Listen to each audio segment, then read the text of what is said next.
Bapak Ibu, sebelum kita masuk di dalam sharing kita, Bapak Ibu boleh tetap membuka Alkitab untuk kita boleh berdiskusi bersama. Saya persilakan untuk Nobel boleh men-sharingkan apa yang sudah Nobel dapatkan dari Zakaria 11:1 sampai 17 ini. Silakan. Baik, terima kasih Bu Ivo untuk kesempatannya. Shalom, selamat malam buat Bapak, Ibu, dan rekan-rekan sekalian yang ada di Wisma Bersama, bahkan yang mengikuti via Zoom. Ya, malam hari ini kita akan belajar bersama-sama tentang Zakaria pasal 11 ayat 1 sampai 17, dan juga saya akan men-sharingkan beberapa bagian dari kitab Zakaria pasal 11 ini. Ya, eh, yang pertama dari ayat 1 sampai ayat yang ketiga di situ, kalau kita mau melihat dari ayat 1 sampai 3, kalau saya mau menyimpulkan bahwa bagaimana ayat itu menyatakan tentang kehancuran yang kemudian akan menimpa bangsa Yahudi pada waktu itu. Ya, berawal dari eh, pembukaan ayat itu, bukalah pintu-pintu hai eh, Libanon. Ini merupakan sebuah awal dari pada kehancuran yang kemudian akan menimpa bangsa itu. Dari beberapa referensi, beberapa penafsiran yang kemudian saya baca, saya pelajari, Libanon di sini ada beberapa pengertian yang kemudian eh, ingin disampaikan oleh para penafsir kepada kita. Yang pertama, ada sebagian penafsir yang kemudian mengatakan bahwa Libanon ini merupakan bait suci yang kemudian terbuat dari pohon-pohon yang ada di daerah Libanon itu sendiri. Dan juga yang kedua mengatakan bahwa beberapa penafsir yang kedua mengatakan bahwa Libanon di sini juga dimaksudkan bagaimana sebuah jalan masuk dari utara yang kemudian meliputi seluruh tanah Kanaan. Jadi yang kedua ini menyatakan bagaimana eh, dari situlah kemudian kehancuran tersebut akan menimpa bangsa Yahudi pada waktu itu. Apa sebabnya, apa akibatnya, nanti eh, perlahan kita akan mempelajari bersama-sama. Lalu kemudian eh, ketika kita membaca lebih jauh lagi di dalamnya dikatakan ada ratapan dari para gembala pada waktu itu. Kita melihat bahwa eh, ketika para gembala pada waktu itu diberikan tugas, yang notabene-nya kita tahu ketika seorang gembala yang diberikan sebuah tugas, diberikan tanggung jawab untuk menjaga, untuk melindungi kawanan dombanya. Namun hal ini berbanding terbalik dengan apa yang kemudian saya pelajari di dalam ayat-ayat ini. Di mana kemudian eh, para gembala pada waktu itu tidak kemudian eh, melindungi para kawanan dombanya. Mereka kemudian membiarkan para kawanan dombanya ini sehingga menyebabkan ratapan, menyebabkan eh, domba-dombanya ini berada di dalam kesusahan. Mereka kemudian mengabaikan tugas-tugas yang diberikan kepada mereka pada waktu itu. Hal ini kemudian membuat suatu eh, kengerian yang sangat besar, sebuah ketakutan yang sangat besar bagi umat pada waktu itu. Sehingga kemudian kemegahan yang atau ke kesombongan yang dimiliki pada para gembala waktu itu di apa namanya, mereka merasa mereka seperti digambarkan seperti singa-singa yang muda dan lain sebagainya. Lalu di dalam ayat 4 sampai yang ke-6 Di sini kita melihat ada masih kemudian tidak melepaskan apa yang berada di atas, berbicara tentang eh, dua macam gembala. Ada eh, gembala yang saleh atau gembala yang baik, ada juga gembala yang jahat di sini kalau kita mau mau melihat lebih dalam lagi.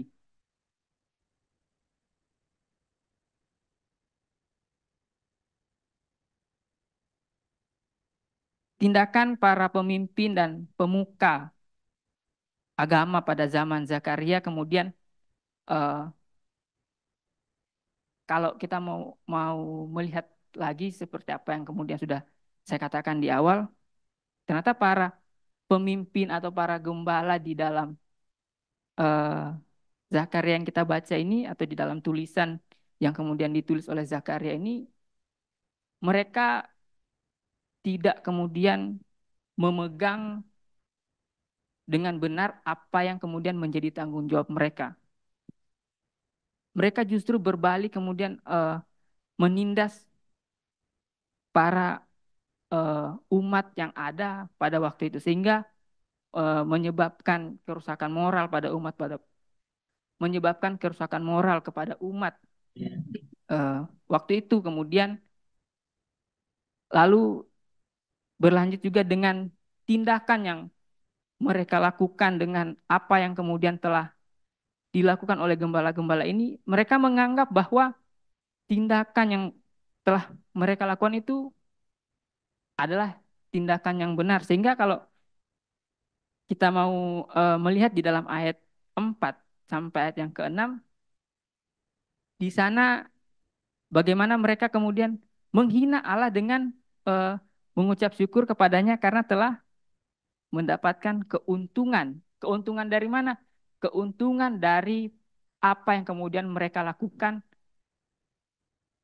keuntungan dari bagaimana kemudian mereka menindas para umat di waktu itu.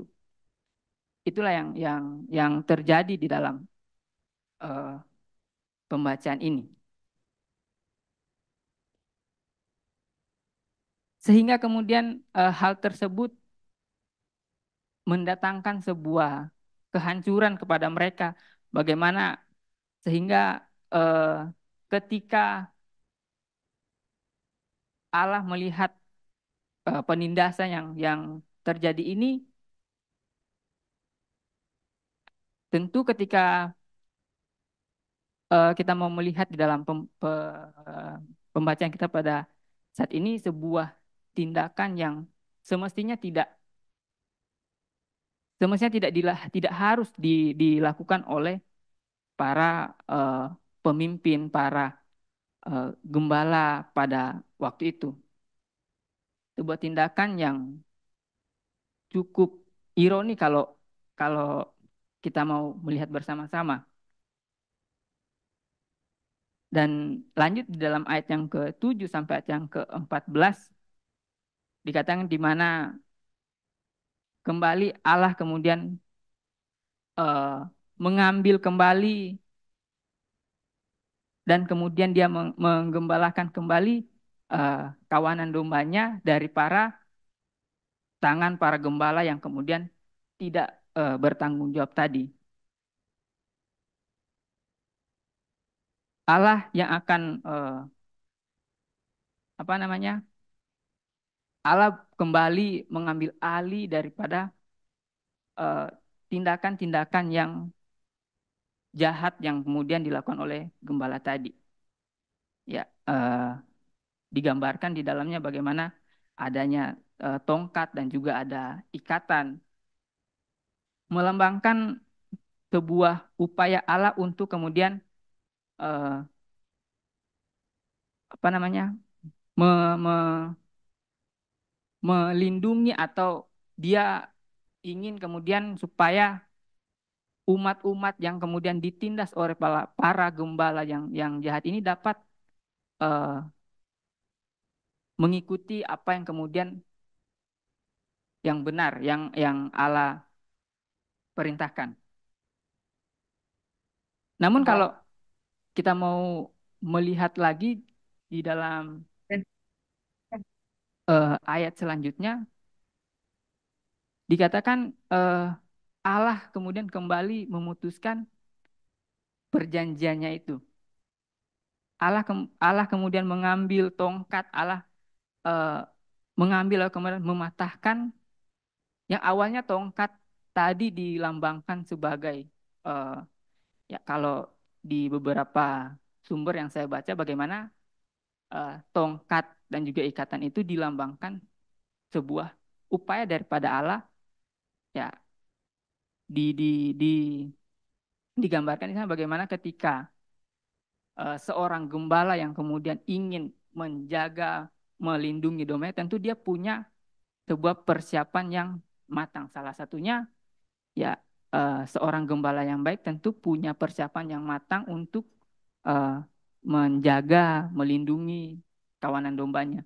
Itulah yang kemudian dilakukan oleh Allah. Namun ketika kita membaca lebih dalam lagi, ada pernyataan Allah kemudian membatalkan janjinya. Allah kemudian membiarkan para eh, apa namanya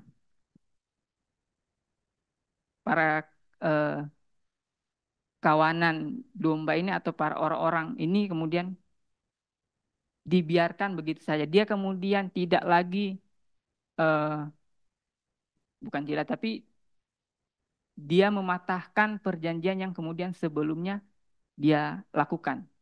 Tentu kalau kita cuma mau lihat eh, sekilas, wah kok begitu tidak konsistennya Allah di dalam perjanjiannya.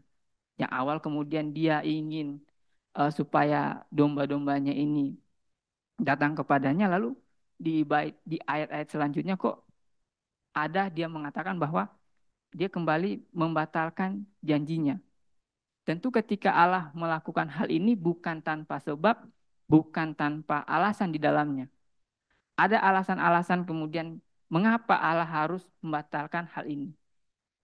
Ya, karena eh, ketidaksetiaan umatnya di dalam mengikut mengikutinya di dalam eh, menaati setiap ajaran-ajaran yang kemudian Allah berikan sehingga kemudian dia harus menghukum apa yang kemudian salah di matanya.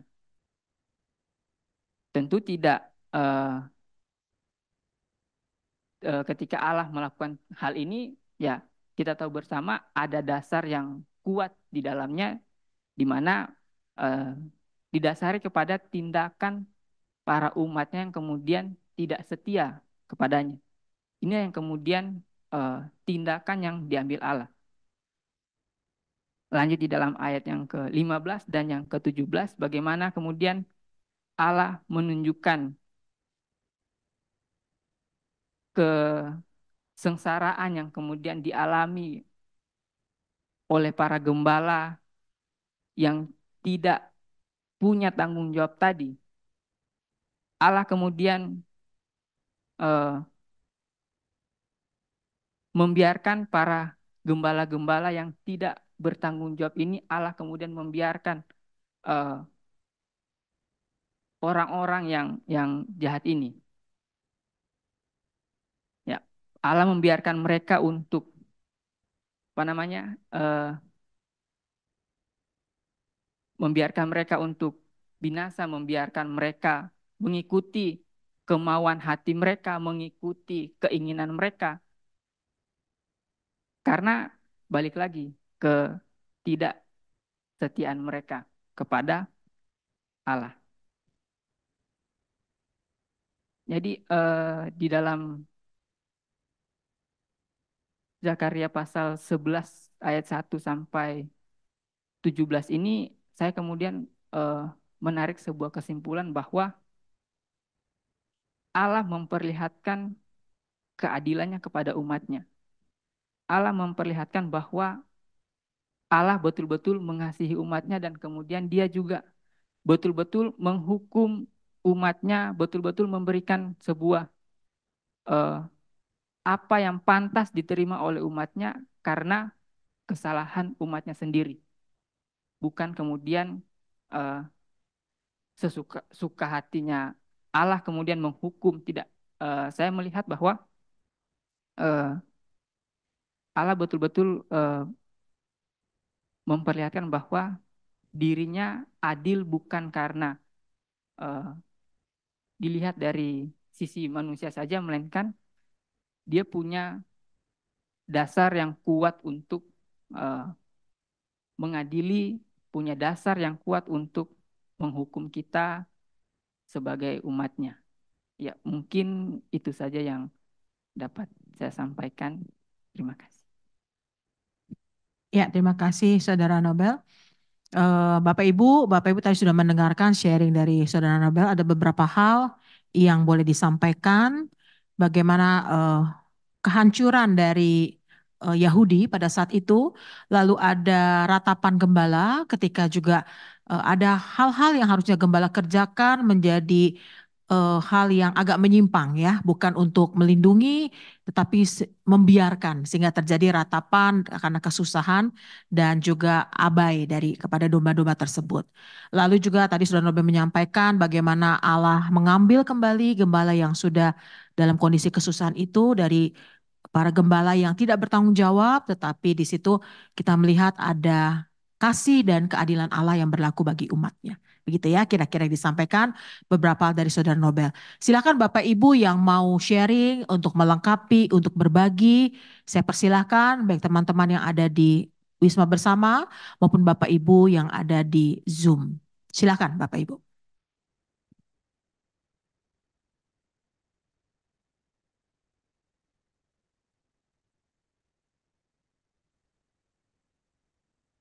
Ya, silakan Bapak Ibu. Kalau kita melihat rangkaian dari Zakaria ini, bagaimana kita melihat ada kasih dan kedaulatan Allah, gitu ya.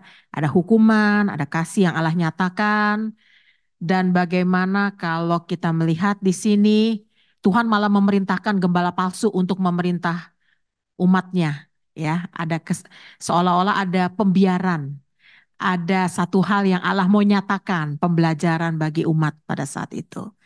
Silakan Bapak Ibu yang menemukan banyak hal bisa membagikannya buat kita dan kita boleh saling melengkapi.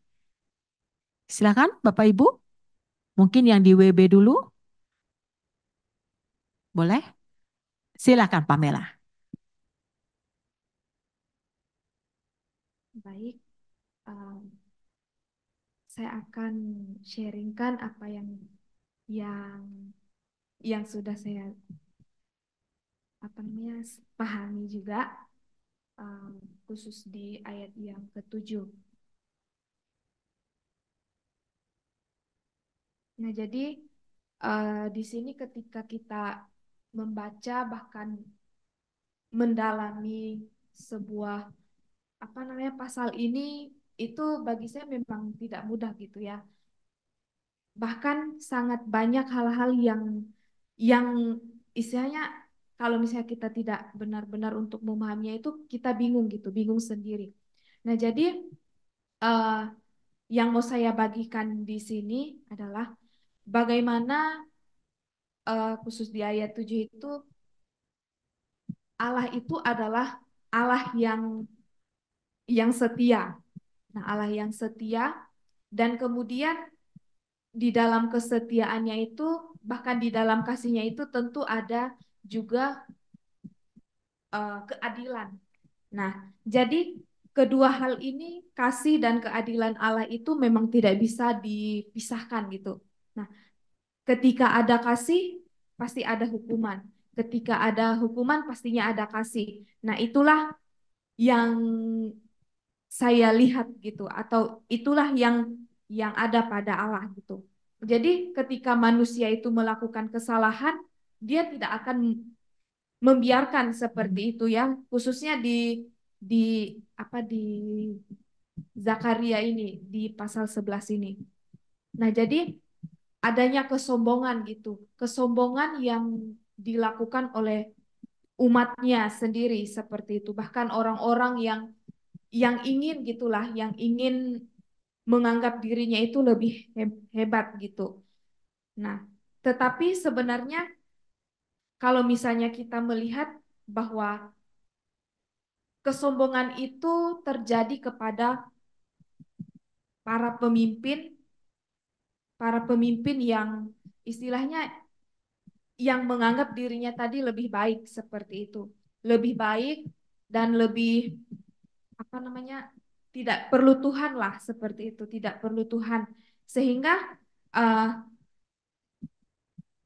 akhirnya sang gembala yang datang dengan secara sederhana itu dia datang ke dunia istilahnya seperti itu dengan cara yang sederhana. Nah, kemarin juga kita sudah bahas atau pelajari ketika sang Mesias itu datang, dia menggunakan seekor keledai seperti itu. Nah, itu kan menunjukkan sebuah kesederhanaan, kesederhanaan gitu. Seharusnya sang raja datang uh, dengan apa namanya dengan kereta-kereta yang bagus dan kuda lah seperti itu. Tetapi di sini dia menunjukkan kesederhanaannya. Nah, hal ini pun uh, yang saya pelajari bahwa ketika dia mengembalakan dengan tulus seperti itu, dengan tulus dan tanpa ada motif yang lainnya seperti itu. Nah, kemudian uh, ketika melalui firman yang disampaikan Tuhan kepada Zakaria ini khususnya uh, yang telah kita bahas bahwa melalui Zakaria ini ketika ketika firman Tuhan itu datang kepada Zakaria, bahkan firman Tuhan itu sebenarnya uh, apa namanya melalui Zakaria inilah Tuhan mau menyatakan atau mau menunjukkan sesuatu seperti itu. Yang dimananya tadi dia harusnya sebagai gembala yang misalnya yang menuntun seperti itu, tetapi malah dia yang menjadikan uh, kepemimpinannya itu menjadi yang lebih jahat daripada gembala-gembala yang lainnya. Nah, di situ uh, saya melihat bahwa Tuhan sebenarnya ingin memakai Zakaria ini bahwa sebenarnya uh, umat itu harus meneladani seperti itu. Nah, kemudian meneladani apa yang seharusnya mereka mereka apa ya mereka ikuti bersama Tuhan seperti itu. Nah, kemudian kalau kita melihat dari apa yang sudah dilakukan ini, nah, saya akan bacakan di ayat di Yehezkiel. Bentar ya Bapak Ibu, Yehezkiel pasal yang ke-34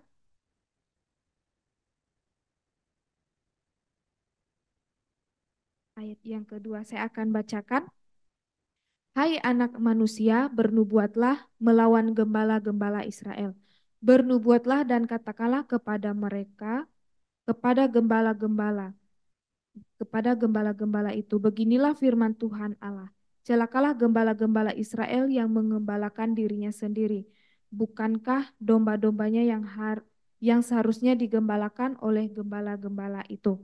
Nah, jadi eh, ini apa namanya? Menggambarkan bahwa sebenarnya eh, seorang gembala itu ya harusnya memimpin seperti yang Saudara Nobel katakan tadi memimpin namun istilahnya menyimpangkan umatnya seperti itu, membawa ke arah yang tidak baik. Nah, kemudian juga di dalam Yehezkiel 34 ayat yang ke-23 sampai yang ke-24, nah dia mengatakan bahwa Sang Mesias itu istilahnya ditolak gitu ya. Dia yang datang dengan kesederhanaan tadi namun ditolak untuk menjadi gembala, istilahnya menjadi gembala mereka seperti itu. Kemudian di ayat yang Yeskel 34 ayat yang 11 sampai yang ke-12 itu, nah di situ menegaskan bahwa dia adalah Tuhan. Nah, dia adalah Tuhan yang harusnya dihormati bahkan diikuti setiap tuntunannya seperti itu. Kemudian eh, di sana telah dijanjikan bahwa melalui Zakaria ini tadi bahwa hal yang saya pelajari telah dijanjikan melalui firman Tuhan bahwa anak Daud, anak Daud atau Sang Mesias telah dijanjikan. Nah, yang dijanjikan bukan berarti Salomo, bahkan bukan Rehabeam. Nah, tetapi Yesus Kristus itu sendiri sebagai apa namanya? Sebagai uh, keselamatan tadi bagi umat-umat.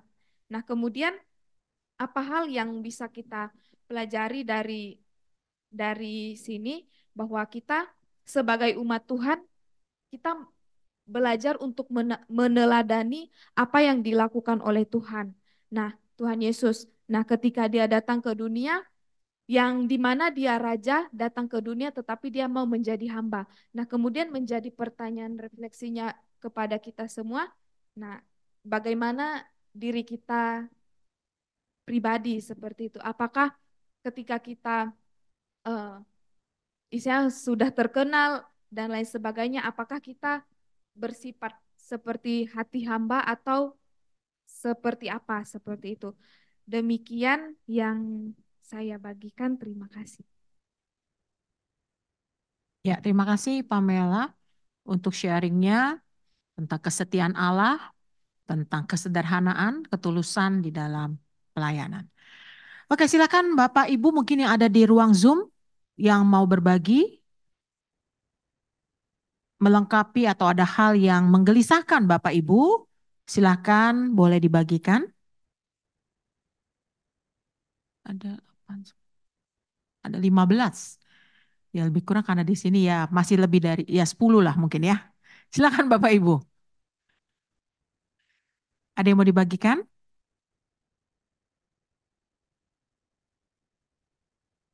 Atau masih teman-teman yang mau di WB yang akan membagikan? Bu Iva. Silakan Pak Heri. Ya, terima kasih. Bapak Ibu yang dikasih Tuhan, saya coba menggali apa yang sudah digali oleh Nobel dan Pamela ya. Saya nggak mau ulang yang sudah, tetapi saya akan menambahkan yang masih belum. Nah, kalau kita perhatikan perikop kita pasal 11 ini, kita harus mengingat kemarin pasal 10, saya terutama yang mengangkat soal kovenan ya, perjanjian Allah ya, frase itu di pasal 10. Nah, hari ini kita belajar sesuatu yang kemarin sudah Allah bermurah hati mengangkat perjanjian, sekarang Tuhan batalkan dengan tongkat yang namanya kemurahan dan ikatan.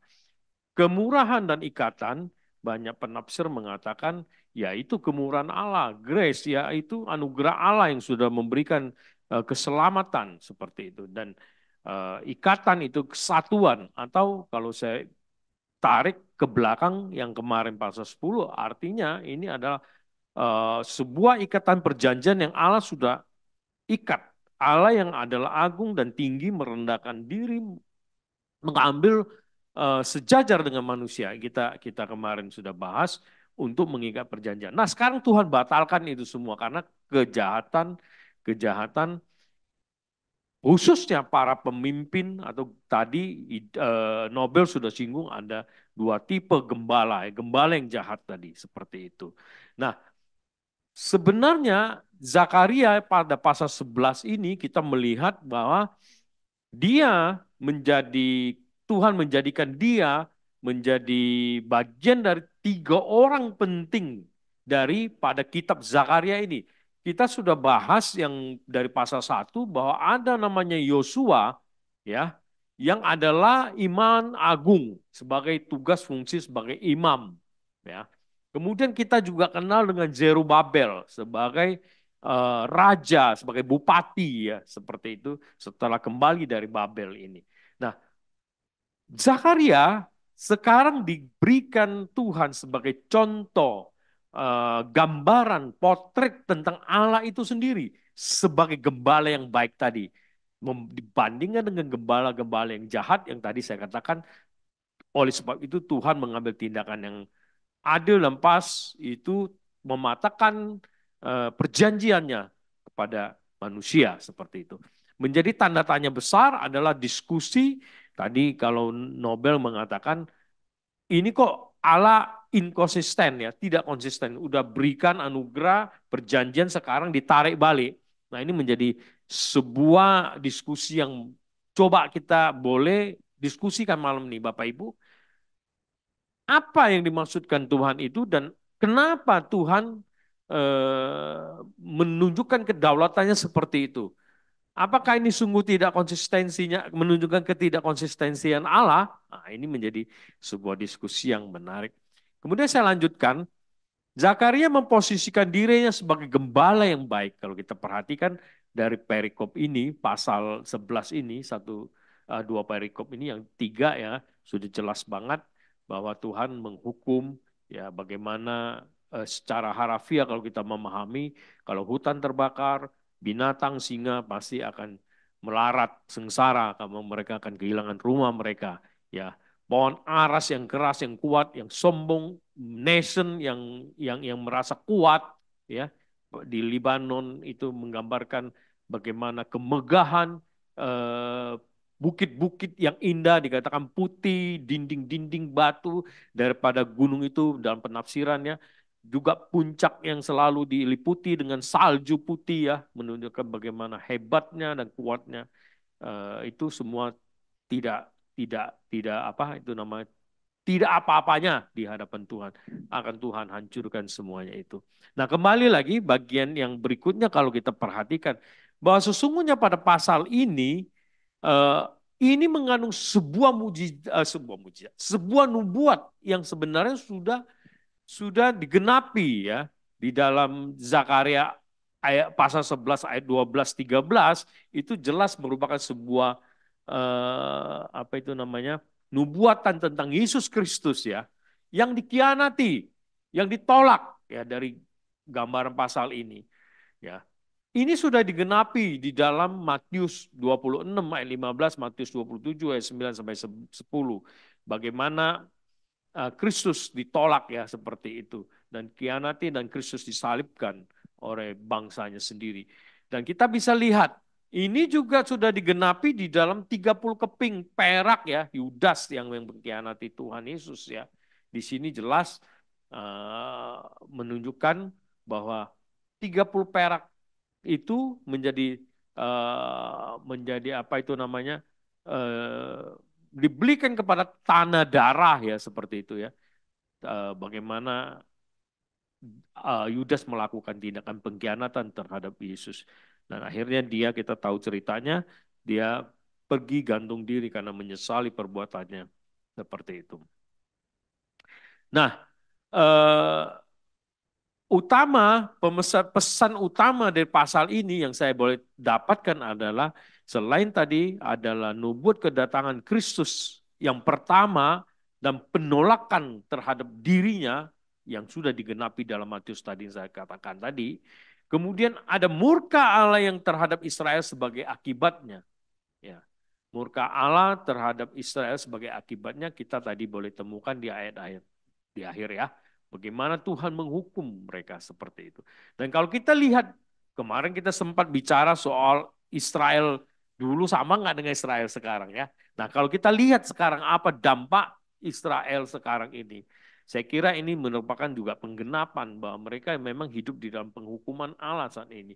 Mereka terus tidak tenang dan bergejolak perang terus sama Hamas sampai saat ini ya. Dan seperti itu. Nah ini poin-poin penting. Ada satu tadi yang disampaikan oleh Pamela, saya ingin tambahkan juga Pamela ya. Ini Pak ayat 7 ada frasa kemurahan dan ikatan ya. Secara harfiah itu ya tadi saya sudah sebut di depan kemurahan dan kesatuan ya seperti itu.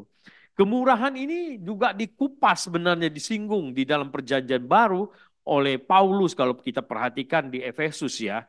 Nah, bagaimana ini adalah sebuah anugerah bukanlah hebat rupamu. Ya kemarin kita nyanyikan ya. Ini lagu minggu-minggu ini sering kita bukan karena ya lagu itu ya. Bukan karena kehebatan kekayaanku, tapi semata-mata anugerah Tuhan. Ya seperti itu. Di dalam Efesus pasal 2 ya oleh Rasul Paulus. Kemudian ikatan ya. Ikatan juga kalau kita perhatikan 2 minggu lalu saya bilang itu ikatan yang Tuhan ikat mulai dari Abraham ya, Tuhan mengangkat ya di dalam Keluaran ya seperti itu. Apa namanya? Selain hal itu ya, selain hal itu di dalam bacaan kita hari ini ya, kalau kita mau mendalami lagi ya, itu simbol-simbol itu semua ada artinya ya. Buka saja di kamus ya, kamus Alkitab di Sabda, kita akan menemukan Libanon itu apa, pohon aras dan sanobar itu sering dipakai di Alkitab, itu ada artinya ya, ada simbol-simbol di sana. Seperti itu, tongkat kemurahan ikatan 30 keping perak juga ya, saya sudah singgung, penuang logam, domba yang gemuk dan lain sebagainya, itu ada simbol-simbol, tinggal kita buka aja Bapak Ibu di dalam kamus ya, di Sabda situ ada semua.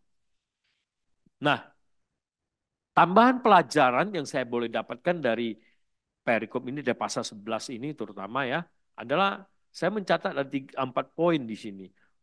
Orang yang tidak mau membuka pintu untuk mempersilahkan Raja, yaitu Tuhan Yesus Kristus masuk, namun menjual mereka dengan harga murah, ya acap kali, dan akan cepat atau lambat pasti mereka akan menemukan kehancuran, pasti akan Tuhan hukum. Di dalam Perjanjian Lama selalu disebut orang fasik ya, kita nggak usah ikut-ikutan menghakimi mereka, biarkan Tuhan yang menghakimi mereka. Nah, sama sepertinya sekarang kita lihat bagaimana tegar tengkuknya orang Israel ya, pakai istilah tenggar tengkuk orang Israel. Mereka tidak pakai istilah, kalau kita keras pala ya, sama aja ya. Inilah bagaimana kita lihat kasus-kasus yang sekarang ini Israel terjadi. Kedua, yang saya lihat pelajaran yang penting juga, Allah akan menghukum pemimpin yang tidak memenuhi tugas mereka dengan baik. Tadi sudah katakan ada gembala yang baik, Zakaria menjadi contoh, menjadi sebuah simbol tentang Allah adalah Tuhan, ya Yesus Kristus adalah gembala yang baik. Gembala yang jahat tadi sudah diungkapkan oleh Nobel ya, mereka akan memuaskan diri sendiri, mereka mencari keuntungan sendiri dengan motif yang tidak ikhlas, tidak jujur tadi ya, Pamela katakan seperti itu. Ini menggambarkan gembala kawanan domba yang jahat ini ya. Kita, pelajaran bagi kita adalah sebagai orang yang percaya, kita juga harus memiliki tanggung jawab pengembalaan yang baik. Entah itu sebagai hamba Tuhan di gereja, entah sebagai pengurus, entah kita di rumah kita sendiri sebagai seorang ayah, sebagai ibu ya. Ini pembelajaran penting ya. Kita harus merawat, menjaga domba-domba yang Tuhan sudah percayakan kepada kita. Kita harus memiliki kepedulian, perhatian yang lebih, terutama kepada yang lemah. Alkitab katakan seperti itu, penuh dengan belas kasihan, ya, bertanggung jawab terhadap orang-orang yang sudah tempatkan di dalam hidup kita, di sekitar kita, dimanapun kita berada. Kemudian yang ketiga, pentingnya kemurahan hati ya. Dalam pasal ini terdapat tongkat dinamakan kemurahan. Saya pernah bahas ini ya di dalam persekutuan IYF ya kalau nggak salah. Baik dalam memberi ya, menerima ya, kasih, belas kasih ya, tidak pamrih ya, kita memberikan tanpa pamrih ya, seperti itu, melakukan penuh dengan kasih ya, yang tidak bisa diam tangan kita untuk tidak bisa berpangku tangan, artinya kita mengerjakan apa yang sudah Tuhan tetapkan di dalam hidup kita. Siapapun dia, terutama kepada saudara seiman. Dan poin yang terakhir yang saya catat, pembelajaran yang penting adalah memegang teguh janji ya. Jangan main-main, karena Allah sudah menganugerahkan itu ya, kita harus sungguh-sungguh dengan kesungguhan, karena kemurahan Allah, anugerah janji yang Tuhan sudah berikan kepada kita. Kita juga harus menjaganya dengan setia, taat ya. Siapalah kita ya, Tuhan sudah begitu bermurah hati kepada kita. Apalagi kita sebagai seorang pemimpin yang harus menjadi panutan di dalam kesetiaan dan ketaatan ya. Sebenarnya tema besar, saya ingat kalau almarhum ya, jadi nyinggung almarhum sedikit, selalu beliau kalau mendoakan orang yang berulang tahun, apalagi kalau dia berulang tahun selalu mintanya cuma kesedihan, nggak minta macam-macam. Ya karena tema besar memang di dalam Alkitab itu salah satunya yang sering sekali disinggung ada kesetiaan ya, ketaatan kepada Allah, tidak meleset sedikit pun ya. Karena SOP standarnya Allah sangat tinggi ya seperti itu. Yang ada banyak pertanyaan-pertanyaan diskusi selain tadi saya sampaikan, kita juga bisa misalnya pada masa ini ya, bagaimana kita sebagai umat dapat menghindari gembala yang pandir disebut situ ya, gembala yang bodoh seperti yang digambarkan dalam nubuat itu. Bagaimana tindakan kita sebagai umat supaya kita tidak dibodohi oleh gembala? Mohon maaf, bukan pendeta kita pasti udah benar, dokternya oke punya.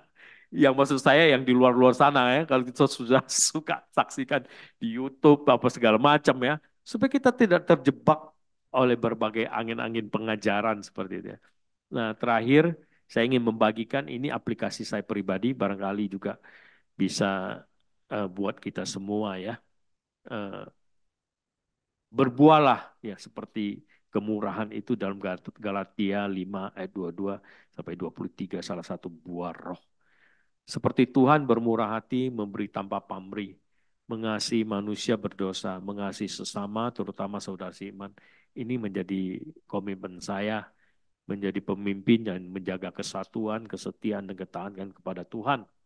Melayani penuh dengan komitmen. Jangan mencari kesempatan memperkaya diri ya, kalau kita lihat banyak sekali isu-isu di luar. Pendeta, tadi saya lihat satu YouTube, ada orang nggak tahu dari mana tiba-tiba nunjuk, ini rumah hamba Tuhan gede sekali. Oh, memperkaya diri, minta-minta persembahan terus kepada umatnya, kepada jemaatnya. Padahal jemaatnya banyak yang miskin seperti itu. Wah, megah sekali rumahnya. Seperti itu. Iya, jangan, maaf yang keempat yang terakhir, senantiasa memberi diri dipimpin oleh Roh Kudus. Itu penting supaya kita peka ya terhadap anugerah Tuhan yang sudah menempatkan rohnya di dalam hidup kita. Terima kasih, itu yang bisa saya bagikan. Ya, terima kasih. Buat Hairi, beberapa hal yang saya catat adalah bagaimana kita belajar dari Zakaria untuk memposisikan diri menjadi gembala yang baik. Bagaimana juga kita bisa berbuah dengan kemurahan hati, mengasihi tanpa pamrih, setia dan melayani dengan komitmen. Itu yang bisa saya bagikan dari hasil resume tadi. Silakan Bapak Ibu yang ada di ruang Zoom untuk mungkin bisa berbagi dengan kita bersama-sama. Ada beberapa banyak hal yang menarik yang bisa kita sharingkan pada malam hari ini. Misalnya kalau kita lihat tentang di ayat 8 gitu ya, di situ ada bicara tentang 3 orang gembala tersingkir karena Zakaria. Kalau kita lihat di situ, ya. Lalu kalau kita bicara lagi di situ bagaimana tadi sudah dijelaskan tentang sharing dari mematahkan tongkat untuk membatalkan perjanjian. Apakah Allah menjadi seorang yang atau menjadi pribadi yang inkonsisten? Apakah atau kenapa Allah membiarkan hal itu terjadi? Gitu ya. Dan bagaimana tindakan Zakaria itu menyatakan pesan Allah yang seperti apa sih yang bisa menjadi bekal bagi perjalanan kehidupan kita bersama dengan Tuhan? Silakan Bapak Ibu untuk boleh berbagi dengan kita. Bagi Bapak Ibu yang ada di ruang Zoom, teman-teman yang ada di ruang Zoom, silakan.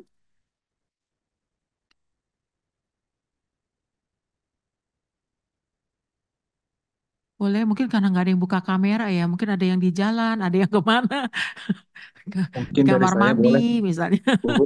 Ya, silakan Pak Boleh Ucok. Ya, ya silakan Pak. bertanya.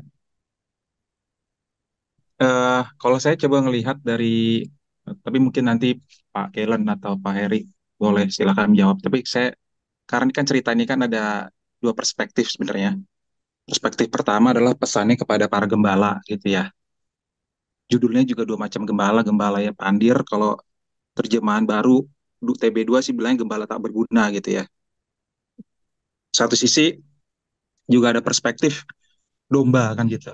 Ada domba sembelihan, ada domba mungkin yang nggak disembelih gitu ya. Nah, cuman ini saya mau tanyakan gitu ya. Kalau dari pembahasan kita malam ini tuh kalau misalnya kita, saya misalnya, saya nggak ngomong kita lah, saya gitu. Saya ini bisa dikatakan sebagai bagian dari domba sembelihan lah, kan? Domba sembelihan gitu, yang memang domba yang udah nggak ada nilainya lagi gitu, dan semakin tersesat ketika apa eh, gembala pandir ini menggembalakan saya gitu loh. Jadi udah saya nggak punya nilai gitu ya, terus digembalakan oleh orang yang nggak punya nilai, jadi kuadrat gitu ya. Eh, Tersesatnya kuadrat gitu, tersesat saya juga nggak punya visi, tersesat, terus kedua yang menggembalakan saya juga sesat gitu, tersesat juga gitu.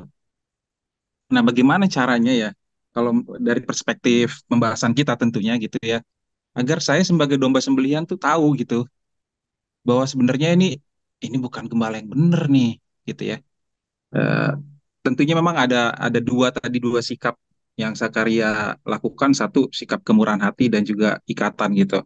Apakah memang dua tongkat itu penting dikenal oleh dikenali oleh para domba sembelihan ini, agar ketika dia tahu, wah ini gembala ini nggak pakai tongkat kemurahan dan tongkat ikatan nih.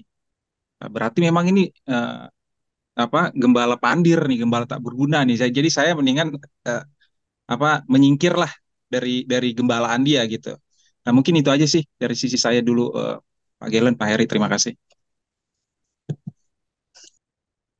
Ya, ada hal yang Pak Ucok bagikan, pesan kepada gembala dan domba ya. Domba sembelihan digembalakan oleh gembala yang pandir. Kayak bagaimana lah kira-kira ya hasil yang akan dicapai. Begitu kira-kira Pak Ucok ya. Nanti narasumber kita Pak Gelen akan membagikannya buat kita. Gitu ya. Atau ada di Bapak Ibu yang mencoba untuk memberikan pendapat tentang domba sembelihan yang digembalakan oleh gembala yang pandir. Yang tadi dikatakan oleh Pak Ucok. Mungkin ada di Bapak Ibu mau berbagi? Silahkan. Iya, selamat malam, Ya, malam Mbak, malam. malam Mbak Gelen, malam semuanya. Selamat malam. Silakan. Balik. Iya, ya baru ketemu kan Pak Iri ya. Iya. Eh, di sini mungkin saya mengambil satu poin, yaitu kan eh, kan di ayat 7, di apa itu kan ada tongkat kemurahan sama tongkat Kata. ikatan ya. Nah, mungkin di situ kita bisa tafsirkan di zaman sekarang itu, yaitu bukan di zaman sekarang sih, dari zaman dulu seharusnya itu kan seperti firman Tuhan ya. Jadi seperti yang tadi Pak Ucok katakan, bagaimana kita sebagai domba sembelihan kita bisa mengetahui bahwa ini itu adalah gembala yang pandir, yaitu ya satu dari firman Tuhan, dan juga kita berdoa kepada Tuhan. Nah, kalau kita tidak pernah belajar firman Tuhan, bagaimana kita bisa mengetahui bahwa gembala kita itu gembala yang benar ataupun gembala yang pandir? Lalu yang kedua, terkait dengan tadi, kalau yang kan tadi saya telat ya, cuman kan tadi saya dengar juga ada bagaimana mungkin Tuhan yang dulu telah melakukan perjanjian, lalu seolah-olah di ayat ayat berapa ini? Di ayat yang 10 kan si Zakaria mematahkan tongkat itu untuk membatalkan perjanjian. Mungkin kita juga bisa pahami bahwa sebetulnya bukan Tuhan membatalkan perjanjian dengan umat Israel. Itu sama seperti pada saat Tuhan sudah berjanji kepada kita bahwa jika kita percaya kepada Tuhan Yesus saja, kita percaya dengan percaya kita pasti akan selamat. Nah, pada saat kita mempercayai Tuhan Yesus, kita selamat. Pada saat kita melakukan kesalahan, apakah keselamatan itu akan hilang? Nah, sebetulnya perjanjian ini sama seperti itu.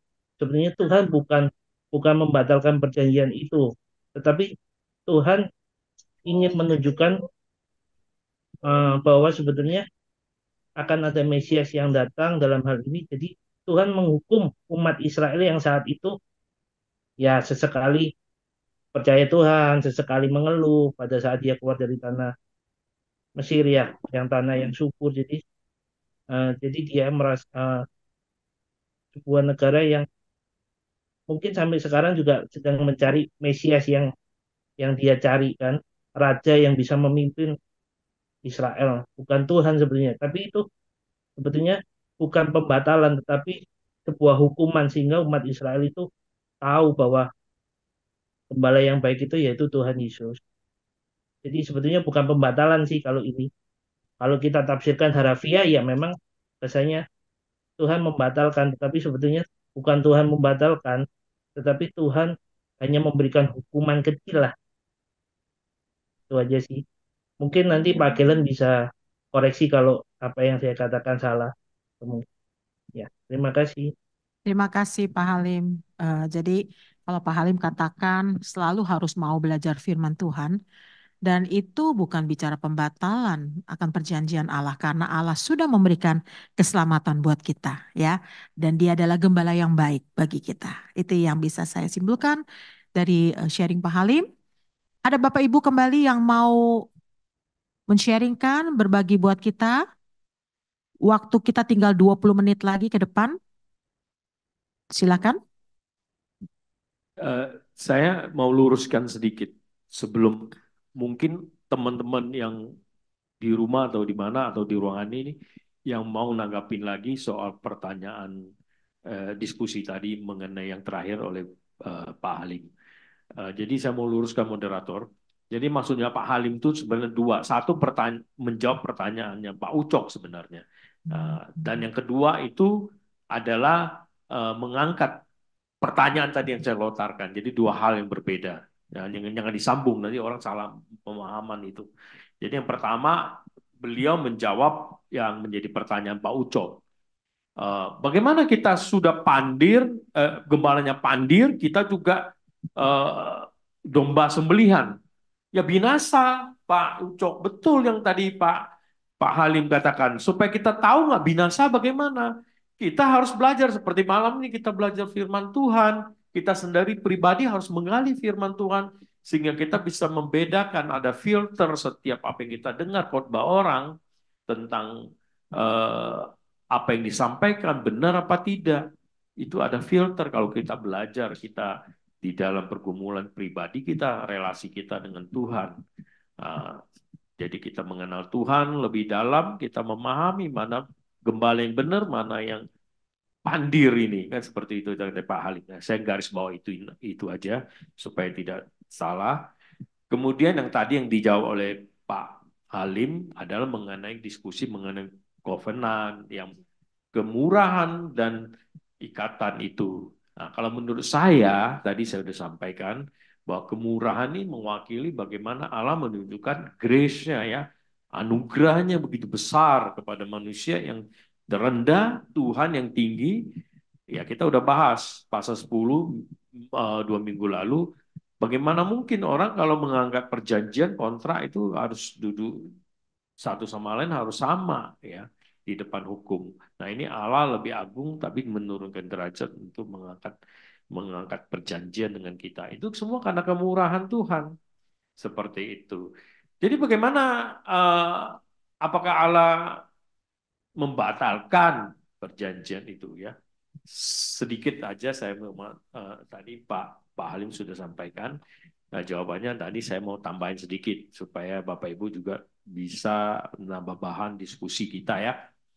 Ya kalau gembalanya pandir seperti apa tadi pertanyaan Pak Ucok, sudah itu kita gembala domba-domba sembelihan yang bodoh, ya binasa, maka kita memang pantas untuk tidak menerima kemurahan dan ikatan perjanjian dengan Allah.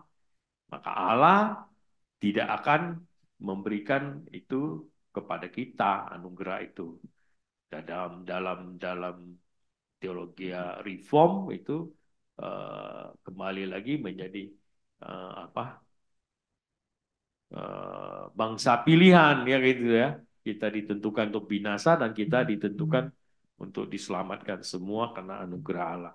Itu aja, saya nggak mau panjang. Mungkin teman-teman lain, ada Pak Saud di sana, ya ada siapa lagi? Ibu Lumongga, ya pasti udah gatal untuk mau ngomong tuh. Diskusikanlah, topik ini menarik sekali. Terima kasih.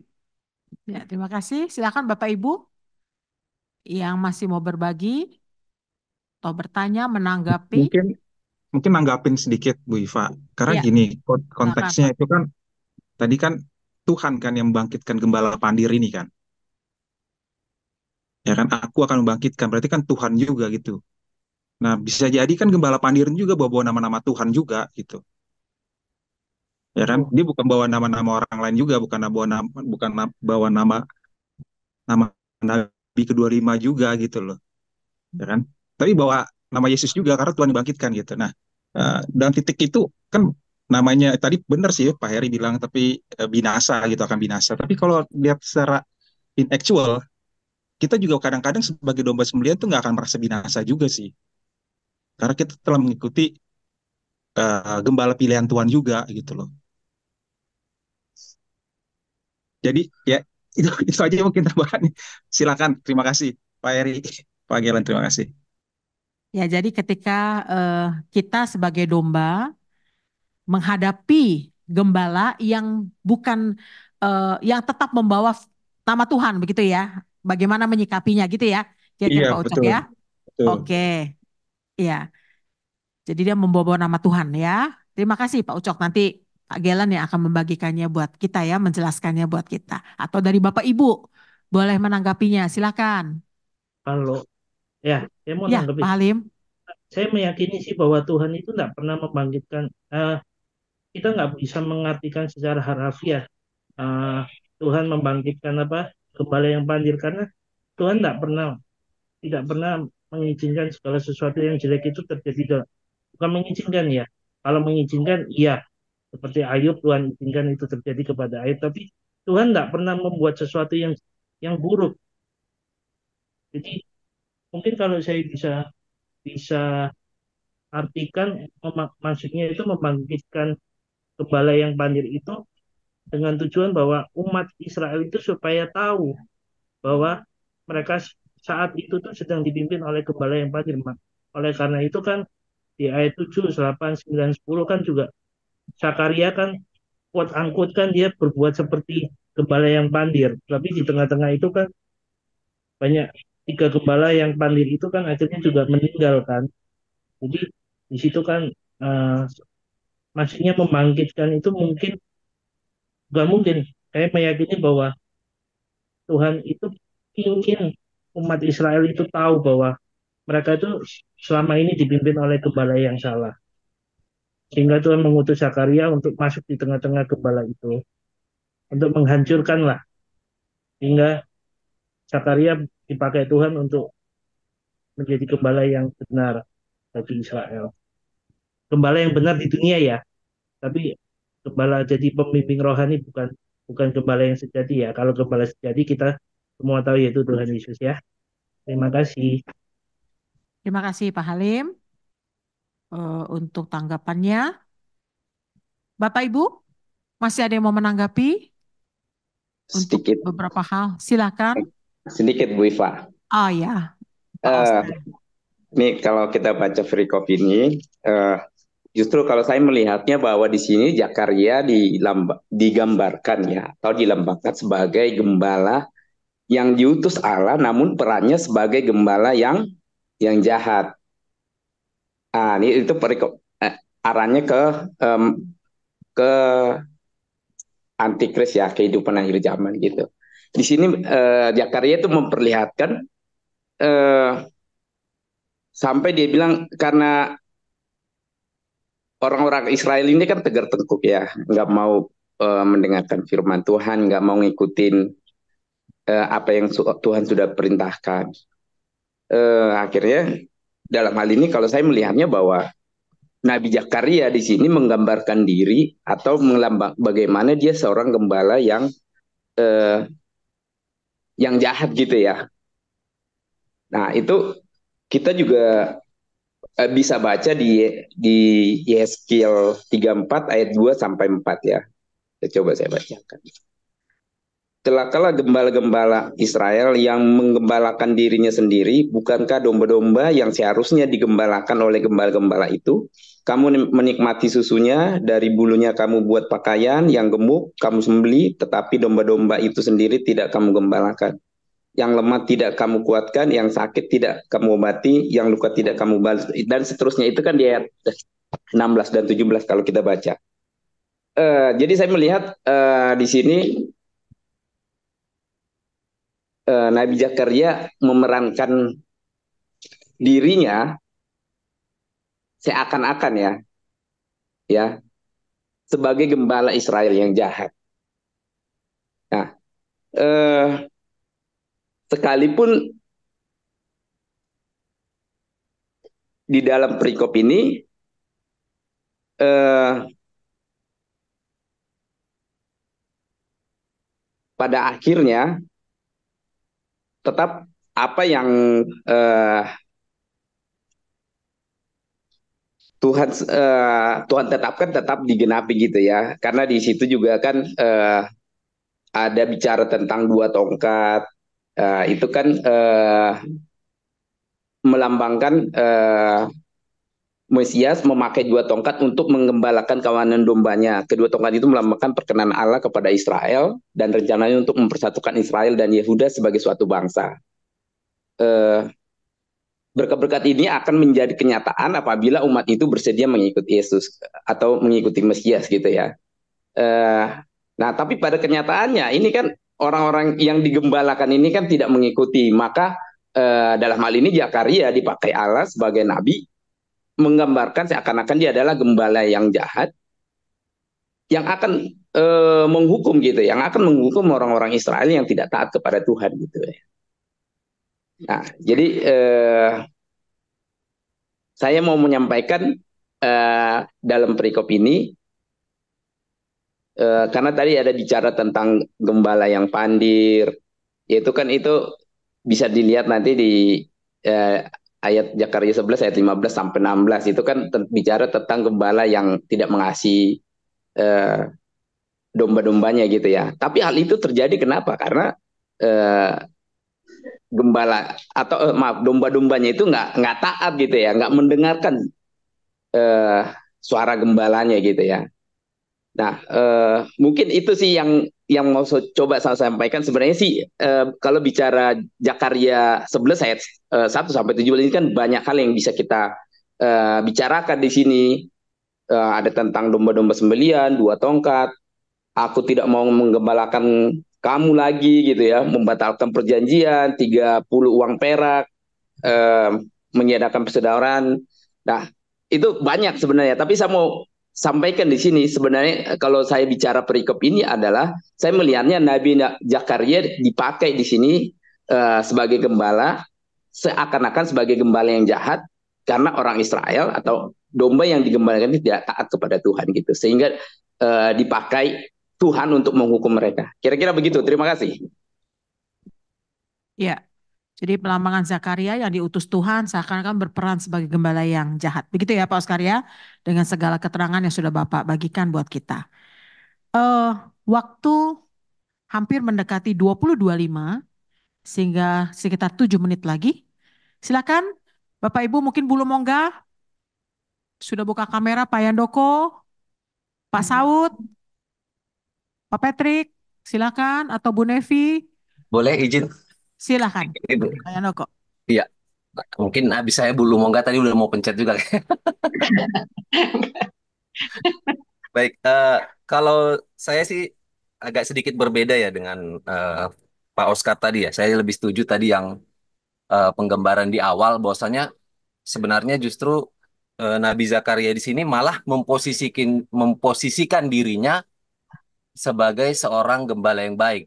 Bahkan bukan sebagai seorang hanya sebagai tapi sebagai Mesias, sebagai seolah-olah dialah Yesus Kristus itu. Makanya kalau kita membaca tadi sudah dijelaskannya bahwasanya eh, Zakaria 11 ini itu sangat-sangat detil menubuatkan kalau tidak salah itu tadi sudah disebutkan bahwasanya ini tentang penghancuran Yerusalem ya di tahun 70. Bahkan itu sangat detil, bahkan karena kan di situ disebutkan juga di awal itu bahwasanya nanti Yerusalem itu dijual, ya kan, dibeli, terus yang penyembelihnya itu bukan itu menyatakan bahwasanya Yerusalem itu kan jatuh ke tangan eh, Kaisar ya, ke Romawi, dan disitulah betul-betul mereka itu akan mendapatkan kehancuran di situ, bahwasanya bahkan di ayat 8 itu kan ayat 8 atau ayat 9 itu kan ada disebutkan aku tidak mau lagi menggembalakan kamu yang berhendak mati biarlah mati, yang hendak lenyap biarlah lenyap. dan yang masih tersisa itu biarlah masing-masing memakan daging sesamanya. Itu kan sangat mengerikan sekali. Dan tadi saya sempat Google juga, ada satu buku yang menceritakan tentang peperangan di Yerusalem itu. Ada satu ibu yang dikatakan memasak bayinya sendiri. Dan itu betul-betul terjadi. Jadi kalau saya eh, menangkap dari apa yang ingin disampaikan di sini, bahwasanya memang ada gembala yang baik, ada gembala yang buruk. Dan Tuhan adalah gembala yang baik. Nah, gembala yang buruk bagaimana tadi yang seperti yang ditanyakan Pak Ucok, itu juga sudah dijelaskan di ayat 16 ya. Jadi tapi kebalikannya. Di situ kan disebutkan bahwa gembala yang tidak baik itu yang tidak memperdulikan. Berarti kan kebalikannya. Gembala yang baik itu pasti yang memperdulikan domba yang lenyap, mencari domba yang hilang, menyembuhkan domba yang luka. Ya bahkan juga yang kalau seperti yang tadi itu bahwasanya gembala yang baik itu tidak menjual dombanya, tidak mencari keuntungan dari dombanya sehingga dia menjadi kaya seperti itu. Dan gembala yang baik, yang buruk pasti kebalikannya dari situ, yang mencari keuntungan, mencari kekayaan. Dan apa pesan yang saya ambil dari sini? Ya jelas bahwasanya ini mau menunjukkan eh, bahwa Tuhan itu adalah gembala yang baik. Tuhan itu adalah maha kasih, tapi dia bukan hanya maha kasih. Di sini dia mau menunjukkan dia itu maha adil dan dia sangat sangat membenci dosa, sangat-sangat membenci ketidaktaatan kepada Tuhan. Dan atas ketidaktaatan kita, atas dosa yang kita lakukan, itu ada konsekuensinya. Dan kita tidak boleh main-main terhadap itu. Tapi memang tadi yang menjadi pertanyaan kan, kan di sini bahwasanya dibatalkan, ada yang dipatahkan. Apakah setelah ini Bang berarti Tuhan tidak mengasihi lagi Israel? Tuhan sudah akan betul-betul menghancurkan Israel. Tapi kita tahu ya mungkin nanti di Zakaria 12 bahwasanya tidak seperti itu. Tuhan akan tetap pegang janjinya, dia akan membebaskan Yerusalem. Mungkin itu yang bisa saya tambahkan. Terima kasih. Iya, terima kasih Pak Yandoko. eh di sini pendapat dari Pak Yandoko ketika Zakaria justru memposisikan diri sebagai gembala yang baik, melambangkan tentang Yesus Kristus yang maha adil, kasih, dan benci atas ketidaktaatan umatnya. Bapak Ibu, 4 menit terakhir. Belum mau nggak, silakan Bu. Sudah membuka kamera, kami persilakan. Silakan Ibu. Masih unmute, Bu. Buka lagi, Bu. Oh ya, Silakan Ibu. udah ya. Ya, silakan. Kalau membaca kitab Zakaria ini secara keseluruhan sebetulnya di pasal ini kelihatan gambaran nubuatan itu mulai dari umat Israel yang tidak taat, kemudian diberi gembala yang baik, tapi mereka justru menolaknya, aneh. Diberi gembala yang baik, justru mereka nggak suka, aneh ya. Tapi kalau kita lihat dalam kehidupan sehari-hari, memang sering begitu. Yang baik itu sering nggak disukai, karena yang baik itu biasanya menyatakan kebenaran, dan kebenaran biasanya selalu menyakitkan. Untuk sebagian besar orang, orang nggak suka kan kebenaran. Jadi bagaimana caranya menyingkirkan gembala yang baik ini? Kalau dia mematahkan kemurahan sebagai hukuman untuk umat Israel, tapi kan dikatakan juga bahwa gembala yang baik adalah gembala yang yang bersedia menyerahkan nyawanya untuk domba-dombanya. Dan pada waktu dia menyerahkan nyawanya, tongkat kemurahan ini dipulihkan. Jadi ini secara samar-samar memang nubuatan mengenai Mesias. Karena kemudian disambung dengan 30 keping perak. Ini sama dengan apa yang dilakukan oleh Yudas ya. Dan dan kalau dekat, jadi kita nggak mengatakan bahwa gembala yang baik nggak setia, kok tongkat kemurahan, kok Allah mematahkan tongkat kemurahan, nanti akan dipulihkan pada waktu dia mengorbankan nyawanya. Jadi eh, bukan tidak setia, tapi memang kejahatan kan harus dihukum. Jadi tadi seperti dikatakan oleh Pamela, keadilan dengan penghakiman selalu bersamaan dengan kasih. Dan di alinea terakhir, ayat 15-17, ini menggambarkan barangkali hari Tuhan, apa yang akan terjadi pada gembala yang bebal. Ya. Kalau kita baca di Tesalonika 2 Tesalonika 2 ayat 11, di situ dikatakan Allah akan mendatangkan kesesatan atas mereka yang menyebabkan mereka percaya kepada dusta. Jadi justru Allah akan menyesatkan orang-orang yang seperti ini, percaya aja sama gembala-gembala yang bebal, yang mengajarkan yang nggak benar, yang mengajarkan dusta. Jadi kalau dalam relevansinya barangkali kalau dalam kehidupan sekarang, ya kita seperti tadi kata Pak Halim, kalau melihat gembala-gembala yang nggak benar, ya kita mesti pinter-pinter, biarpun kita domba, ya kita domba juga bisa belajar. Masa nggak bisa belajar? Lama-lama kan dia akan tahu juga mana gembala yang baik yang dia akan ikuti. Jadi sebagai gembala dalam skop kecil, kita harus menjadi gembala di dalam keluarga, dalam skop yang lebih besar lagi, di dalam lingkungan gereja, kemudian dalam lingkungan kerja, dan akhirnya dalam lingkungan bernegara.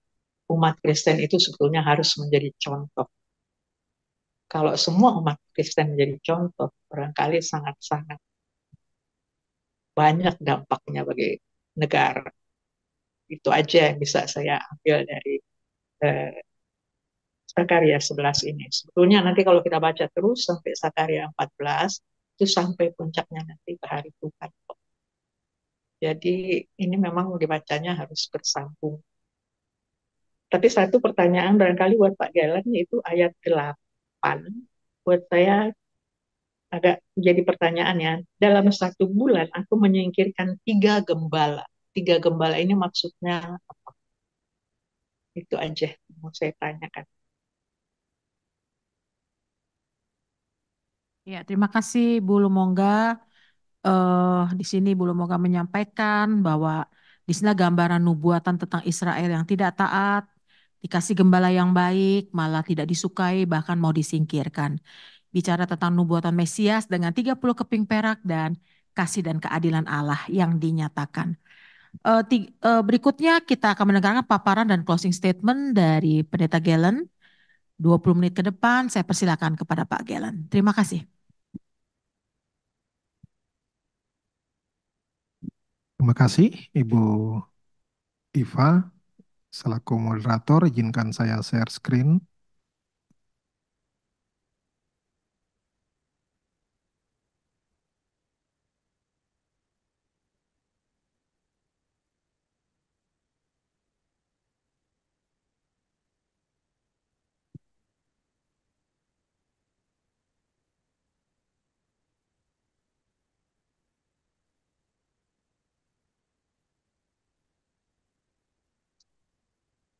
Ya, hampir semua hal sudah dibahas tadi ya. Hanya tinggal 3. Yang pertanyaan Ibu Lumongga itu tadi sebenarnya udah disinggung juga oleh Ibu moderator tadi, tapi akhirnya Ibu Lumongga yang bertanya.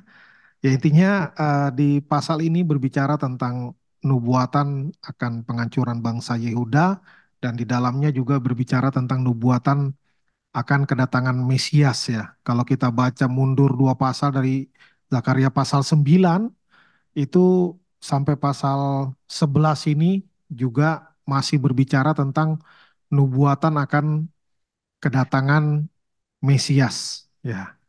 Em, ini hanya insight saja. Tadi saya coba cek tempat-tempatnya itu ya, Libanon, Basan, Sungai Yordan, semuanya ada di Israel Utara dan utaranya Israel. Ya, jadi tadi Pak Heri udah menjelaskan dengan sangat baik juga oleh Saudara Nobel tentang Libanon, gambaran akan kekuasaan, kekayaan, dan eh, pohon kayu-kayu ini kayu-kayu terbaik ya. Di Perjanjian Lama banyak disebut ini.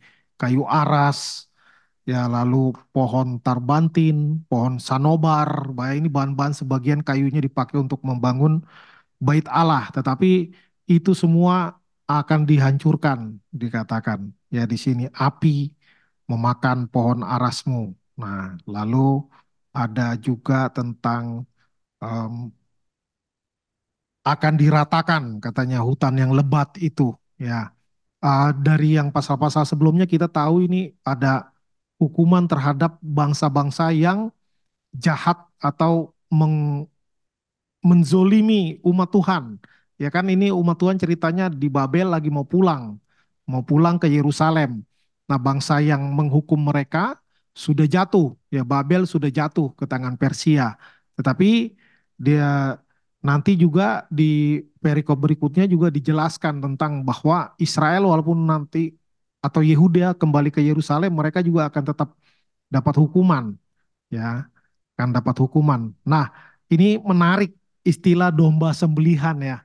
Kalau kita kaitkan dengan di Perjanjian Baru, Yesus katakan dia gembala yang baik, ya. Lalu umat Tuhan itulah domba-dombanya, ya. Tapi ini pakai kata spesial, domba sembelihan, ya. Kalau saya bandingkan dengan istilah ada ayam, ayam potong, ada ayam petelur. Ya, jadi domba sembelihan ini jadi udah spesifik nih. Dombanya emang mau dipotong, ya, mau dipotong. Dan ini karena kaitannya dengan penolakan akan orang Israel atau Yehuda kepada Mesias yang akan datang, maka mereka yang tadinya domba menjadi domba sembelihan. Nah, ini adalah sebuah nubuatan, ya, adalah sebuah nubuatan yang menyatakan akan kedegilan orang Israel ini yang akan menolak gembala yang baik. Dan menariknya Zakaria diminta Tuhan sebagai display, ya, menyatakan. Jadi dia bukan sandiwara sih, dia disuruh mengembalakan benar-benar tuh domba, ya, untuk menggambarkan bagaimana domba-domba itu sendiri emang tidak mau digembalakan, ya, tidak mau digembalakan, dan itu menggambarkan akan umat Israel, ya. Jadi seringkali nabi itu disuruh Tuhan secara spesifik melakukan hal-hal tertentu, ya, yang tidak disuruh Tuhan kepada orang lain, apalagi kepada kita, ya, untuk menunjukkan apa maksud Tuhan melalui perilaku-perilaku nabi yang kadang-kadang ini di luar nurul, ya, seperti Hosea misalnya yang disuruh menikahi pelacur, kan bingung kita, ya, bingung. Maka ada yang bilang, oh itu cuma simbol doang, nggak benar-benar terjadi.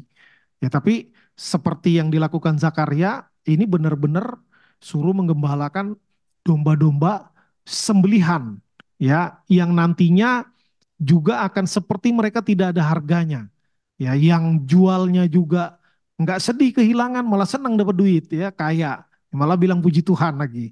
Lalu yang membeli juga mau buat apa? Mau melihara? Enggak, mau dipotong, ya, mau disembelih, ya, dan juga tidak merasa menyayangkan, ya. Jadi itu gambaran bagaimana penghukuman juga akan datang, bukan cuma kepada bangsa-bangsa lain, tetapi juga kepada umat Tuhan yang notabene adalah bangsa pilihan Tuhan.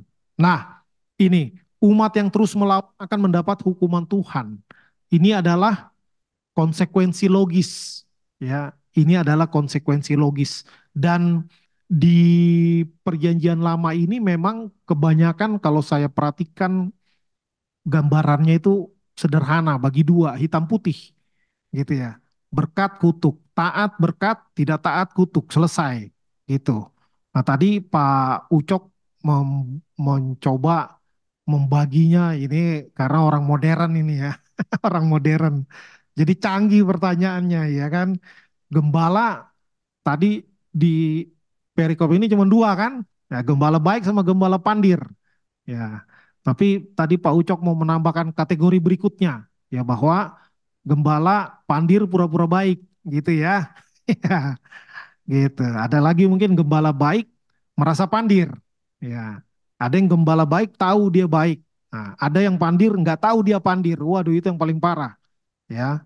Nah, jadi ketika domba-domba ini menolak untuk digembalakan oleh gembala yang baik, maka eh, ini tentu ilustrasi ya. Ini tentu ilustrasi dan ilustrasi tidak 100% tepat dengan apa yang mau disampaikan, tapi secara gambaran umumnya, ya gambaran umumnya bahwa umat yang binasa itu ya, itu konsekuensi logis, bukan karena Tuhan berubah pikiran ya atau Tuhan jahat.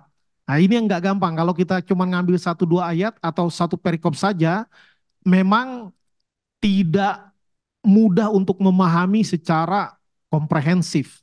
Karena itu kita butuh konteks yang dekat tapi agak jauh dikit ya, sama atau konteks satu kitab atau konteks perjanjian lama lalu bandingkan dengan konteks perjanjian baru, baru kita bisa melihat dengan gambaran yang lebih luas. Ya, yang pasti Tuhan sesungguhnya tidak berubah. Ya, hanya memang kalau kita mau pikirkan secara filosofis, namanya kedaulatan Allah, ya kalau udah bicara tentang kedaulatan Allah itu bahasa sekarangnya suka-suka dia, ya. Mau Tuhan bilang A kayak lalu bilang B terserah, ya karena ini eh, Tuhan itu maha, ya kita biasa. Nah maka Tuhan kalau dia mau berubah pun terserah, itu namanya kedaulatan. Ya tetapi Tuhan sifatnya tidak demikian, ya karena sifat Tuhan satu dengan yang lainnya itu saling mengikat, ya saling mengikat. Jadi domba yang akhirnya jadi domba sembelihan ini konsekuensi logis dari pilihan sikap mereka yang terus-menerus tidak mau untuk digembalakan. Ya, sekali lagi ini seolah-olah jadi manusia yang menentukan selamat atau tidak. Ya, tapi memang di dalam pemikiran teologis itu ada poin-poin yang menjadi misteri. Ya, nggak bisa kita pahami dengan sempurna. Ya, tetapi kita bisa mengambil gambaran-gambaran besarnya. Ya. Nah, ini tadi yang dibahas juga tongkat kemurahan ya. Kalau di versi King James Version pakai kata keindahan. Ya, tongkat kemurahan dan keindahan. Tentu kita karena kita tahu ini buatan mesianis, maka kita tahu bahwa Israel dipilih oleh Tuhan karena kemurahan Tuhan. Ya, bukan karena mereka bangsa terbaik dari yang lainnya. Enggak. Ya, di Taurat kan dikatakan mereka itu bangsa yang paling kecil katanya di antara bangsa-bangsa. Nah, kemudian karena kedegilan hati mereka, maka tongkat kemurahan ini dipatahkan. Ya, artinya diangkat daripada mereka.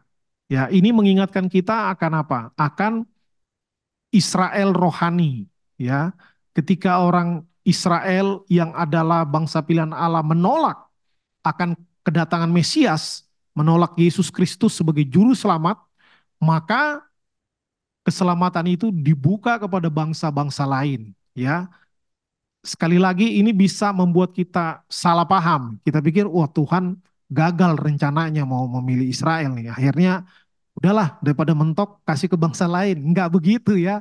Tentu dari kekekalan Tuhan udah punya rencana. Hanya karena keterbatasan bahasa manusia, ya jadi seolah-olah plan A gagal, Tuhan pilih plan B-nya. Sebenarnya nggak begitu. Ya Tuhan itu kan maha perencana, nggak mungkin salah. Tetapi uh, kemurahan ini dipatahkan. Ya tadinya hanya bangsa Israel yang dipilih, tetapi kemudian menjadi Israel rohani, yang artinya siapa yang percaya kepada Yesus Kristus sebagai Tuhan dan Juru Selamat, dialah yang mendapatkan kemurahan. Ya, termasuk orang Israel. Kalau mereka melihat Yesus sebagai Mesias, mereka dapat kemurahan. Kalau enggak, ya enggak dapat kemurahan. Ya, jadi tongkat kepada mereka itu udah dipatahkan. Lalu tongkat ikatan di perikop ini juga dijelaskan bagaimana Israel dan Yehuda ya tidak akan bersama-sama. Ya di pasal sebelumnya itu dibahas tentang Israel dipulihkan. Ya, tetapi lalu di sini dikatakan ya tongkat ikatan ini juga dipatahkan. Maka utara dan selatan atau Israel dengan Yehuda tidak bersatu lagi. Dan memang akhirnya mereka juga tidak bersatu, bahkan sempat tadi Pak Yandoko sebutkan ya setelah tahun 70 Masehi ya hilang Israel ya hilang dari muka bumi. Baru tahun 1948 kemarin muncul lagi ya kembali ke Sion.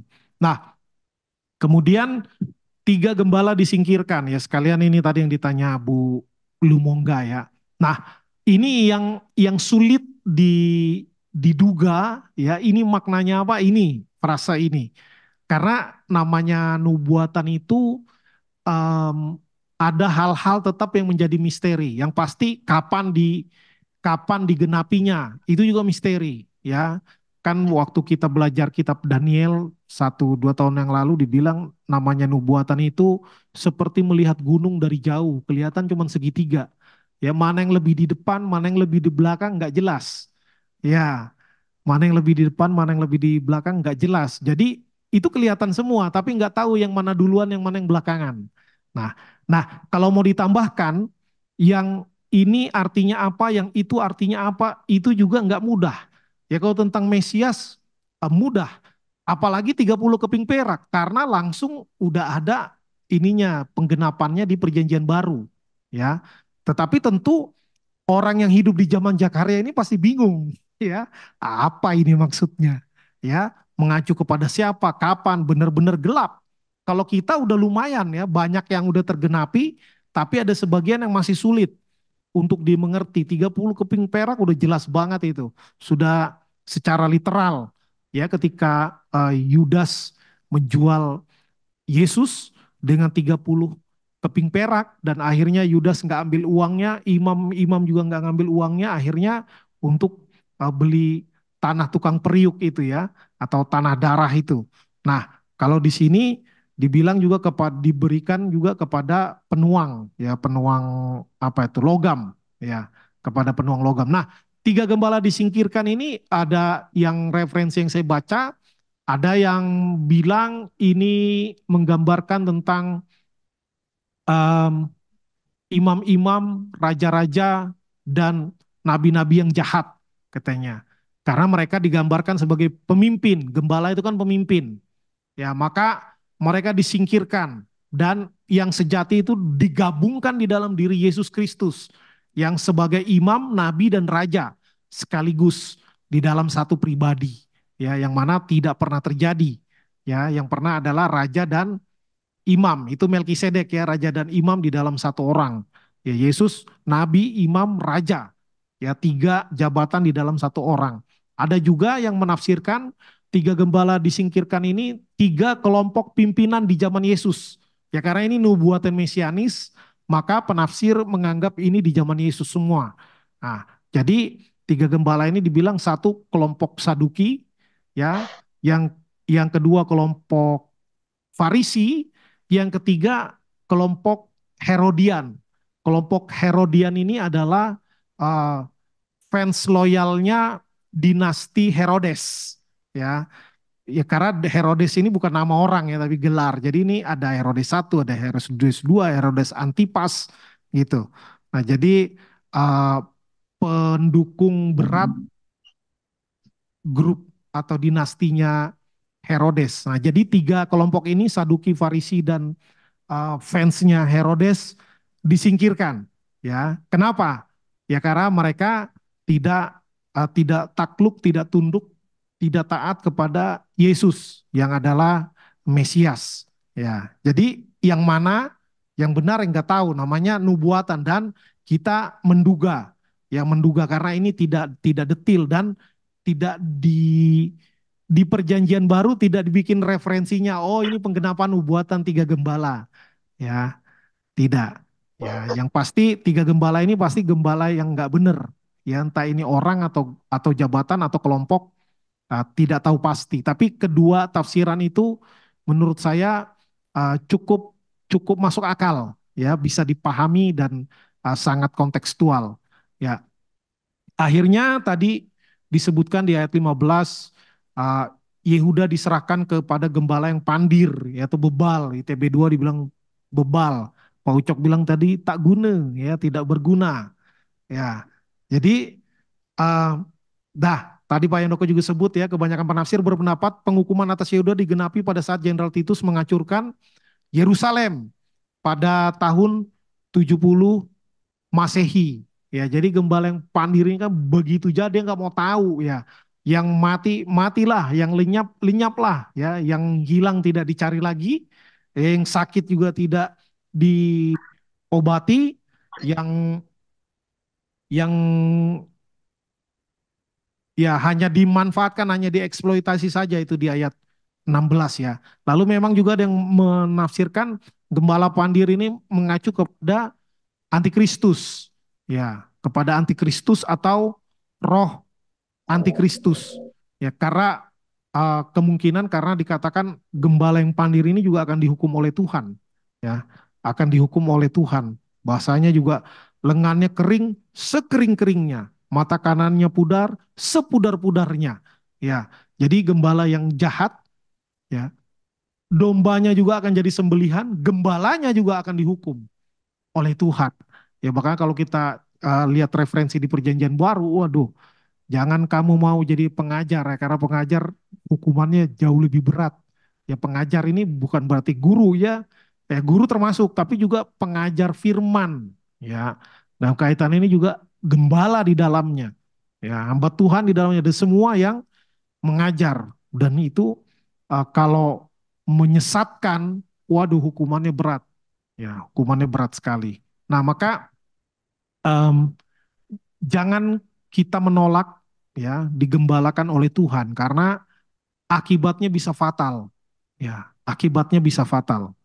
Nah, jadi sebaiknya segera segera mendengarkan kalau kita sedang tidak taat kepada Tuhan, sedang jadi domba yang bandel, ya, segera kembali kepada Tuhan, karena kalau diteruskan, waduh, akibatnya bisa sangat fatal. Dan kasih dan kedaulatan Allah ini bersifat mutlak, ya, bersifat mutlak dan saling berkaitan satu dengan yang lain, dan tentu mengandung misteri yang tidak selalu mudah untuk dipahami. Ya, ada kalanya kayak Tuhan kok kayak berubah-berubah gitu kan. Lalu minggu lalu ya, atau 2 minggu lalu, Pak Ucok sempat tanya saya, kenapa kok Tuhan eh, mau membunuh Musa gitu ya, kok kayak waduh, berencana nih Tuhan nih. Padahal itu nabi andalannya juga istilahnya gitu kan. Ya, jadi ada hal-hal, bukan ada lagi, banyak hal yang misterius, ya. Ada misteri yang nggak bisa dipahami dan dijelaskan 100%. Ya, karena itu tetap, makanya ada ayat kuncian kan, Ulangan 29:29 ya, yang misteri itu bagian Tuhan, ya, yang dijelaskan kepada kita, kita ngerti. Kalau yang kita belum ngerti betul, ya nanti tanya pas di sorga, ya, tanya pas di sorga. Nah, ini yang tadi pertanyaan, ya, waktu kita 4 menit lagi. Pertanyaannya tadi, gembala yang pandir membawa-bawa nama Tuhan. Nah, sekali lagi, kebanyakan memang di Alkitab itu uh, sederhana, ya, bukan berarti nggak lengkap. Ya, karena sesuai dengan konteks zaman itu, ya, semuanya sederhana. Hitam, putih, gembala baik, gembala yang jahat. Ya, ternyata ada juga gembala yang jahat tapi kelihatan baik, ya kan? Serigala berbulu domba, ya. Ada memang yang begitu. Nah, bagaimana caranya? Tadi udah dijawab sendiri ya oleh rekan-rekan yang lain. Pak Halim bilang ya tentu tolok ukurnya adalah kitab suci. Ya, kitab suci. Jangan katanya pendeta, katanya hamba Tuhan. Nah, kita beruntung zaman ini kita pegang Alkitab semua. Ya, sebelum ada mesin cetak abad 16, ya udah, apa kata imam, apa kata hamba Tuhan, jemaat memanggut-manggut aja. Ya, sekarang kita bersyukur, ya, sudah ada firman Tuhan, semua orang pegang, bisa lihat bahasa aslinya, bisa lihat terjemahan lain.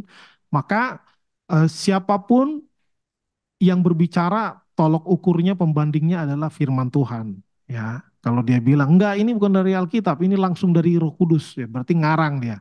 Karena kalau bertentangan dengan Alkitab udah pasti nggak benar, ya. Karena kita kembali kepada Alkitab, back to the Bible. Ya, lalu tadi, apakah Allah merubah covenant-nya, membatalkan covenant-nya?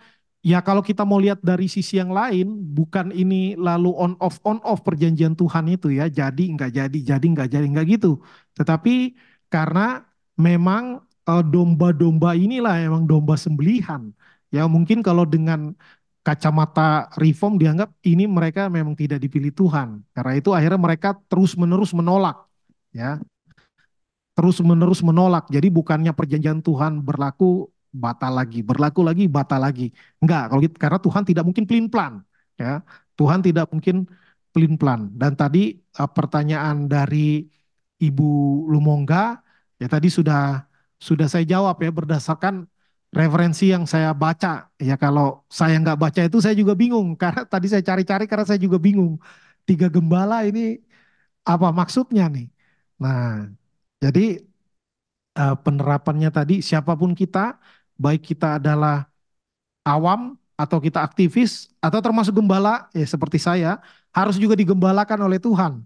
Ya, kalau enggak nanti eh, kita pikir kita baik ya padahal kita pandir kan gitu kan. Apalagi kalau kita membawa-bawa orang jadi pandir, waduh makin bahaya.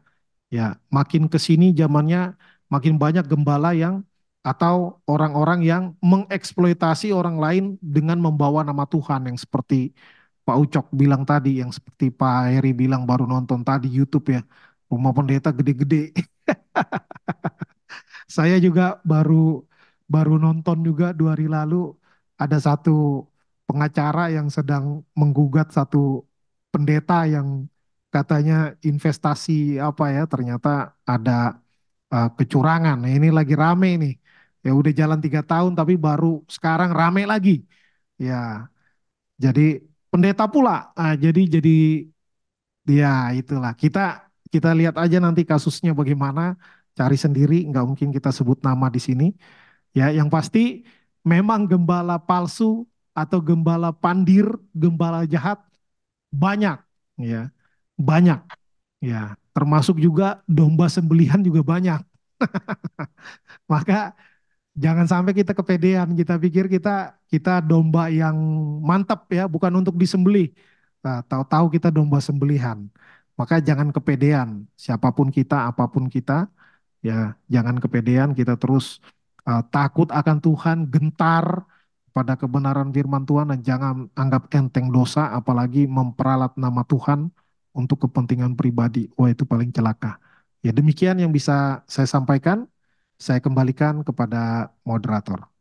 Ya, terima kasih untuk Pak Gelan yang boleh menjadi narasumber dan juga boleh membagikannya banyak hal buat kita. Bapak Ibu, ketika kita membahas dari Zakaria di pasal 11 ini, kita kembali diingatkan bahwa kita adalah orang-orang yang sudah Tuhan selamatkan. Dan jangan pernah menolak digembalakan oleh Tuhan karena berakibat bisa fatal. Kasih dan kedaulatan yang Tuhan berikan bersifat mutlak. Dan bersyukur kita menjadi orang-orang yang sudah mengenal kebenaran itu. Dan kita hidup di dalam kebenaran itu untuk juga boleh menjadi berkat bagi banyak orang. Terima kasih untuk sharing Bapak Ibu pada malam hari ini. Dan kita kembali teguhkan dan dikuatkan bahwa Tuhan adalah gembala yang baik. Yang membawa kita ke dalam kehidupan yang sudah Dia berikan di dalam kekekalan. Terima kasih Pak Gelan, terima kasih Bapak Ibu yang sudah berkontribusi pada malam hari ini. Kiranya melalui pemahaman Alkitab yang kita boleh dapatkan malam ini semakin meneguhkan panggilan pelayanan itu untuk kita. Tuhan memberkati.